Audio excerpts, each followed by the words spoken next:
మించిన భారము. ఇప్పుడు శ్రమ ఎక్కువైపోయింది అనుకోండి, శక్తి భరించలేని శ్రమ మీకు ఉన్నప్పుడు దాన్ని జయించలేనప్పుడు శక్తికి మించిన, చూడండి, మేము ఆదరణ పొందిన మీ ఆదరణ కొరకు మేము కూడా ఆ శ్రమలు ఓపికతో సహించుట కార్య సాధకమై ఉన్నది. మీరు శ్రమలలో ఎలాగ పాలువారై ఉన్నారో అలాగే ఆదరణలో కూడా పాలై ఉన్నారు. మీకు శ్రమ వచ్చిందంటే వెనకాల మీకు కృప ఉంటుంది, ఆదరణ ఉంటుంది, దయ ఉంటుంది, కనికరం ఉంటుంది. దేవుని దూతలు మీ తోడుంటారు. దేవుని దూతలు మీకు సైన్యము మీకు తోడుగా ఉంటారు. చూడండి, ఎలీషాని ఒకసారి రౌండప్ చేద్దామని రాజు అనేక గుర్రాలు పంపిస్తాడు. గుర్రాలు పంపిస్తే ఇంకా ఈయన గారికి ఏమి తోచదు. ఇంకా తన దగ్గర పనివాడు ఉంటాడు గెహజీ అని, వాడు మోసగాడే అని, అయ్యా అయ్యా మన పని అయిపోయింది. ఏంటి చూడు, రాజు ఎలా పంపించాడు, మొత్తం మిలిటరీని పంపించేశాడు, సైన్యాధిపతిని పంపించేశాడు, గుర్రాలు చూడండి. ఒక్కసారి దేవుడిని ప్రార్థన చేశాడంటే ఏమని, ప్రభువా ఈ పనివాని కండ్లు తెరవయ్యా అని. అలా కండ్లు ఎప్పుడైతే తెరవబడ్డాయో గెహజీకి, వెనకాల దేవదూతలు అందరూ కూడా అగ్ని గుర్రాలతో బయలుదేరనగా ఉన్నారు. మనము ఎప్పుడైతే సత్యముతో నడుస్తామో, శ్రమల్లో నడుస్తామో, నిరీక్షణ యందు మనకి మన హృదయం ఎప్పుడు కూడా కంగారు పడిపోతూ ఉంటుంది. మనమంతా భయపడిపోతూ ఉంటాం, అయ్యో ఇది ఎలాగా, రేపు ఎలాగా, ఎల్లుండి ఎలాగా, ఇది ఏం చేయాలి. కానీ శ్రమలు వెనకాల మనకు ఆదరణ కాసుకుని ఉంది, దేవుని దూతలు కాసుకుని ఉన్నారు, దేవుడు మనకి ప్రత్యేకంగా దేవుడు తోడుగా ఉన్నాడు. యెహోవా యోసేపునికి తోడై ఉండును. అలా ఈరోజు యోసేపుకి కాడు, యేసుక్రీస్తు నిన్న నేడు రేపు ఏకరీతిలో ఉన్నాడు. చూడండి, ఓపికతో సహించుటకు కార్య సాధకమై ఉన్నది. కొరింథీయులకు రాసిన 2వ పత్రిక 1వ అధ్యాయం 7వ వచనం. మీరు శ్రమలలో ఎలాగ పాలువారై ఉన్నారో అలాగే ఆదరణలోను పాలయ్యున్నారని ఎరుగుదుము. మీకు ఎప్పుడైతే శ్రమ వచ్చిందా, మీరు ఆదరణలో ఉన్నారు, మీకు ఆదరణ లభించింది. మీకు ఆదరణ ఎప్పుడైతే లభించింది, మీరు కృంగిపోవలసిన అవసరం లేదు, శక్తికి మించిన భారం పడవలసిన అవసరం లేదు. అనేకులు ప్రార్థన మన కోసం చేయబడుతుంది. ఎంతోమంది అండి ఇంట్లో ప్రార్థన చేస్తూ ఉంటారు, ప్రతి క్రీస్తవ సహోదరుడు గురించి ప్రార్థన చేస్తారు. ఎందుకో తెలుసా, ఆ శ్రమ ప్రార్థనలు మనల్ని కాపాడుతున్నాయి. మనకి ఇతరులు ప్రార్థన కాపాడుతుంది. ఎక్కడ 2-3 ఉంటారు అక్కడ నేను ఉన్నాను, దేవుడు మనకు తోడై ఉన్నాడు.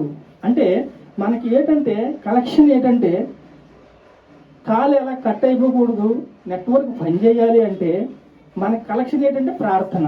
మన ఊపిరి ప్రార్థన అయి ఉండాలి. మనం శ్రమలో నడిచినప్పుడు మనకు ఆదరణ కార్య సాధకముగా ఉన్నది, ఆదరణ మనకి తోడుగా ఉంది.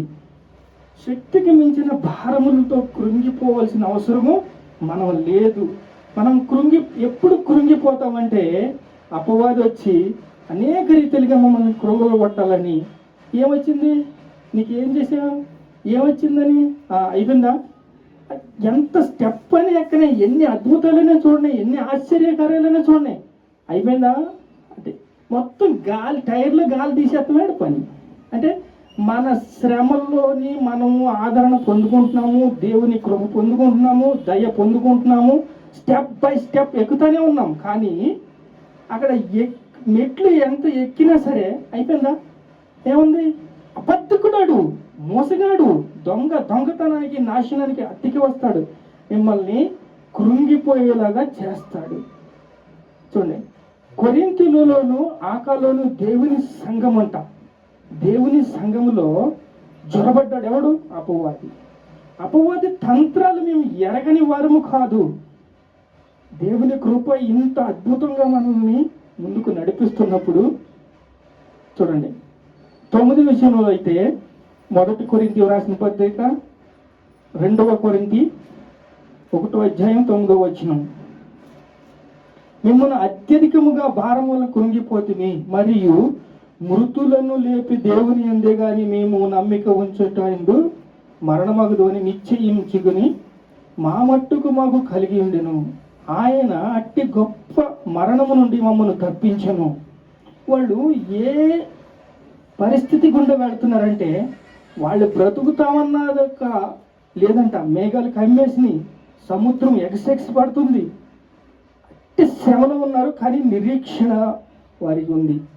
ఈరోజు మన పనుల్లో కానీ మన శ్రమ ప్రతి ఒక్కరి జీవితంలో అప్పుల బాధే కాదు, మరి ఏ విషయంలో అయినా సరే, ఉద్యోగ విషయంలో అనేక ఒత్తిళ్ళు, అనేక బాధలు, అనేక ఇబ్బందులు, అనేక ఇరుకులు, మనకి ఇంకా అయిపోయింది నీ పని అయిపోయింది అని వాడు మోసం చేయడానికి వాడు ముందుంటాడు. నిరీక్షణ మనకు ఉండాలి. నిరీక్షణ ద్వారా మనం ఏం చేస్తాం? కృపావరం కొరకు అనేక విషయంలో మనము ప్రార్థన చేయాలి, కృతజ్ఞతలుగా ఉండాలి, కృతజ్ఞత మనకి ఉండాలి. అనేకరు గురించి ప్రార్థన చేయాలి. అనేకరు శక్తికి మించిన భారం మొయలేకపోతున్నారు. మొయలేక ఏంటో దేవుడు ఏం పని చేయడు, ఈ దేవుడు ఏంటో మరి, మాకు ఇన్ని శ్రమలు ఏంటో మరి, ఇన్ని బాధలు ఏంటో మరి, ఇన్ని అప్పులు ఏంటో మరి, ఇన్ని కష్టాలు ఏంటో మరి, ఈ భారం మొయలేకపోతున్నాయి, కష్టాలు మొయలేకపోతున్నాయి, ఇరుకులు, ఇబ్బందులు, అనేక విషయంలో ఇప్పుడు చిన్న కుమారుడు ఉన్నాడు. చిన్న కుమారుడు ఏం చేశాడు? విస్తారమైన బాధలు పెట్టేసుకున్నాడు, కష్టాలు పెట్టేసుకున్నాడు, ఇరుకులు పెట్టేసుకున్నాడు, డబ్బంతా పట్టుకెళ్ళాడు, నాశనం చేసేసుకున్నాడు. తండ్రి దగ్గరికి వస్తున్నాడు. తండ్రి దగ్గరికి వస్తే తండ్రి ప్రేమ విస్తారమైంది, తండ్రి ప్రేమ విస్తారమైంది. మరి పెద్ద కుమారుడు దొంగ, పైకి కనపడ్డు, మంచోడే, అన్ని విషయంలో మంచోడే, కానీ చిన్న కుమారుడు అంతా పర్ఫెక్ట్గా లేడు. చిన్న కుమారుడు ఏం చేశాడు?